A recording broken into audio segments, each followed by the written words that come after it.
First up on the show is Michael Garcia, the owner of Unbound-IT, a company that specializes in IT infrastructure, IT maintenance, and cybersecurity. Michael, welcome to the show. All right, so how'd you get involved with the IT industry? What's your draw there? What's your passion? Yeah. So that's a little bit of a long story, so I'll try and condense it as much as I can. So after college, I'm a graduate of UT Austin. So in Austin, it's a little bit different than San Antonio, right? You can throw a rock and hit someone who works in the IT industry. So right after college, I had a former roommate who was working at a company called SHI. And, he mentioned it to me. He said, "Hey, man, I think you'd enjoy it." They're a reseller. So they resell everything under the sun when it comes down to IT. So everything from, mics like this to laptops to servers to any type of services, right? And so I dove in headfirst into that role, and I loved it. Learned a ton about all the different companies that are out there, all the different complexities that make up the IT industry and the IT world. And, you touched on delegating, and in that industry, you really do have to delegate because there's just so much now. There's so much stuff that can be relevant to your business that you really have to go ahead and piece that out. So fast forward to now, I went through a couple of different companies. I worked at Oracle, I worked at SolarWinds, I worked at Rackspace for a little bit. And so most recently I decided, you know what, this is already a passion that I have. It's something that I very much enjoy. I love helping people. I love figuring out problems using technology. And so when I decided to go out on my own, I said, well, how can I do that within my local community? I'm from San Antonio. I'm born and raised from here. And so I wanted to know, how can I help locally businesses, small businesses, medium-sized businesses that, just can benefit from whatever I bring to the table. And I said, well, you know IT pretty well, so do that, right? And so I started my own company. When I thought of what it is that I can actually offer, the offerings that I have, the solutions that I bring to the table are very much focused around small and medium-sized businesses. So that's essentially my journey in a nutshell, Mark. Because in San Antonio, we've got the NSA, we've got UTSA pumping out graduates with the top IT cybersecurity program. That's right. So a lot of the IT and cybersecurity people I run into around here, they're going after the big government contracts, the big fish. Right. So is there a lot of people servicing the small to medium-sized business range? I think every major company has a division, right? Mm-hmm. But in my experience, everybody wants those whales, right? Everybody wants the $1 million, the $5 million contracts, right? And so you have to really focus on the small business side of things with people that are actually passionate about helping small businesses, right? And so in my experience, there isn't a lot of resources whenever those divisions are kind of set aside to go after that business. There's not a lot of resources also put behind those divisions, right? So you're really kind of figuring out what can you do to help these companies, and then kind of battle the enterprise and the mid-market for the same resources you need to be able to help those small businesses. So yes and no. I just feel like not enough is done for small businesses. Not enough conversations happen for small business.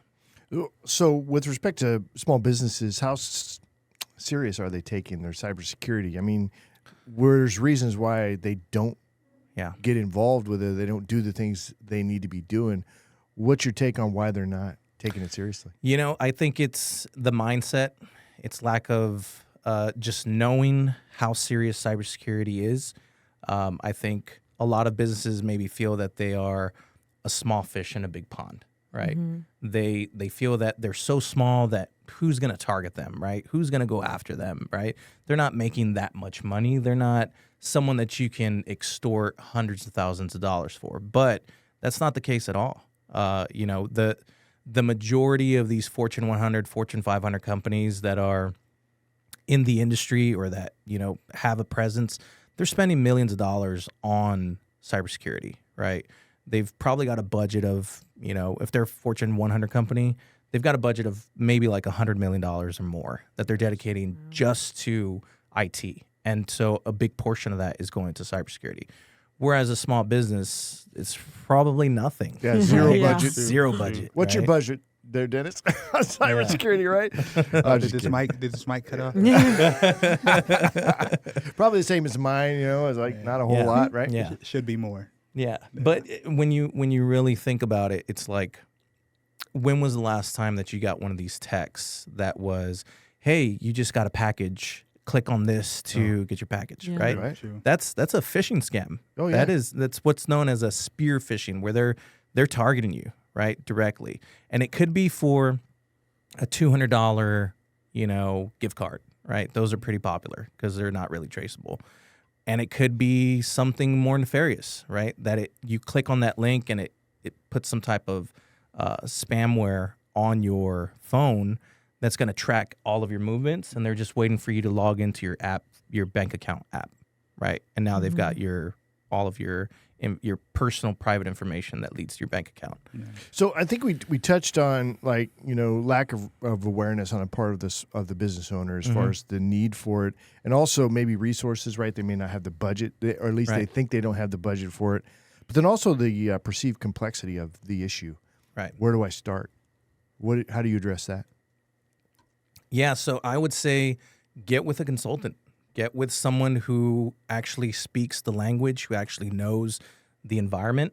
It's a lot like if you were to go out and buy a home, right?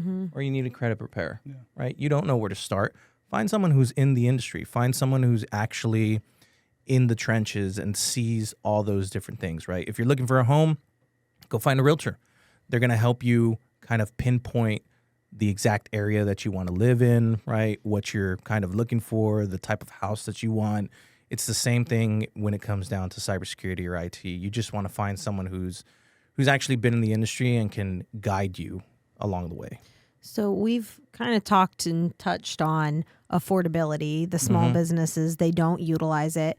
And generally it's because they don't have a ton of money to throw around. Even one small line item on the P&L is a big decision when you're just starting up. So what is the range of affordability for cybersecurity at that level, and how much do you need? Yeah, I mean, you can sign up with a provider for maybe $30 a month that's going to manage or monitor your website, your email address, your apps on your phone, your apps just in general on your servers if you've got apps on servers. So it's affordable. You can actually find things that are affordable. Basic type of security measures that you can take. For example, I've seen a ton of websites that have their SSL certs out of compliance, right? That's the secure socket layers on your website. What that does is that tells search engine companies like Google, hey, this is a legitimate website. Go ahead and put them in a place where people can find them when you do a search, right? When you have that out of compliance, when you haven't renewed that, and it's, I think, every 13 months that you have to renew it, or there's providers out there that can provide it to where you never have to worry about that. But if you don't have that renewed and you don't have that in line, that's going to push you further down on the list to where people can find you, right? Not to mention that it puts you at risk for viruses, for Trojans, for being an easy target for attackers that are out there, as well as your customers, right? So I don't know if you guys remember, not too long ago, a couple years ago, Target had a huge breach, right? That breach was actually, it stemmed off of a HVAC company that they had done business with. Wow. Yeah. Piggybacked. Right, exactly. They piggybacked off of their lack of cybersecurity into Target's network, and it cost Target hundreds of millions of dollars. So that actually kind of leads. So I know people look at like Target and Chase, and they see these breaches, and then you see these class action settlements, and you're like, oh, big fish, right? Yeah. Have you seen an example of a small business, like worst case scenario outcome, and how you could have prevented that? So just earlier when we were kind of talking out in the lobby, someone else who is here at VentureX has clients, and one of his clients was a doctor's practice, right? Oh, yeah. They were a small practice, and so they were attacked and ransomwared. it was enough it shut down their business completely, Wow. right? Because it's just HIPAA. people will think that these bad actors, and that's the term, by the way, there's some of that jargon. Bad actors are hackers, right? And so these bad actors, they'll see a doctor's practice and think, oh, these doctors are making millions, right? When chances are maybe they're making $500,000 a year. So if they hit them with a ransomware that's going to be $500,000, that practice is done. There's no way that they can pay for that, right? Because they've got all their other expenses in making sure to keep the business actually running. So it happens a lot more often than you would think. And you just like shield them from that, or you're able to note that attack coming in You do what you can, right? So there's a number of different methods and offerings out there that you can put in place, right?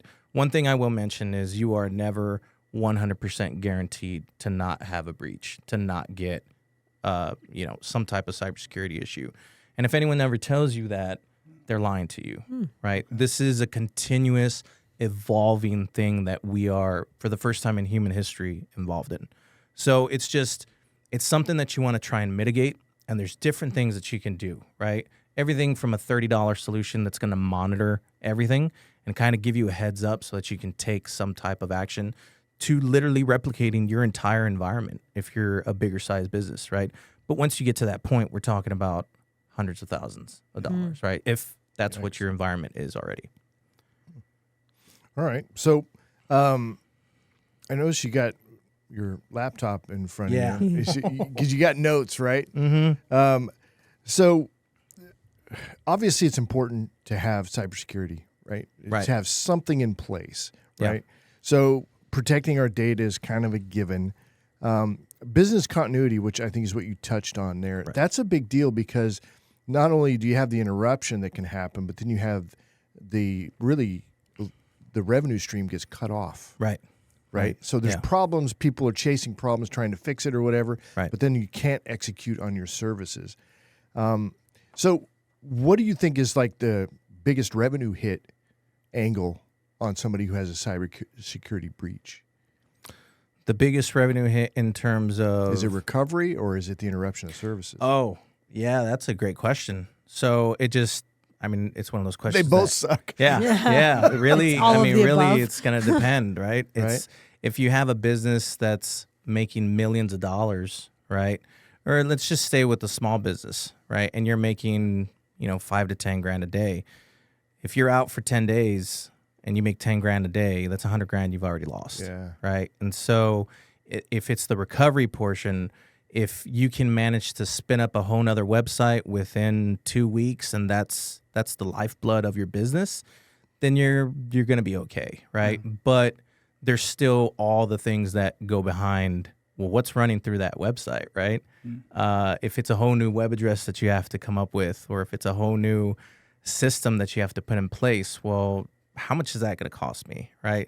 The other day I was speaking with someone who said he knew a furniture store down in South Texas, I think it was in Brownsville, that had a ransomware.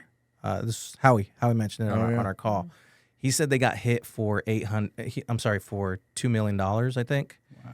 And they refused to pay it. It was a ransomware that they refused to pay. They had to rebuild their entire system. It cost them $800,000, right? Wow. So, plus the stress of it all. Right. That's why it's like insurance, right? Yeah. I mean, you don't need insurance until you need insurance. It, Right. Same thing with cybersecurity. Right. All right, Michael, if people want to get in touch with you, how do they do that? Yeah, so you can reach out to me directly. Email me at info@unbound-it.com. I'm also on LinkedIn, so you can look up myself, Michael Garcia. Should be able to find me, or look up Unbound-IT on LinkedIn, or go to my website, Unbound-it.com. I have a direct number on there you can reach out to. You can also contact me through that email as well. Love it. Thanks, Michael. Appreciate it. Can I ask Michael a question really quick? Yeah. Before we move on. So just quick question for a client that would want to work with you, or someone that's searching for cybersecurity. Yeah. What when you're doing your consultation, what are you looking for during that call as a customer to make sure that you're going to be working with the right person? Mm-hmm. And then once you do hire on that person, what is like an example that you would do to make sure the client knows that they're getting what they're paying for?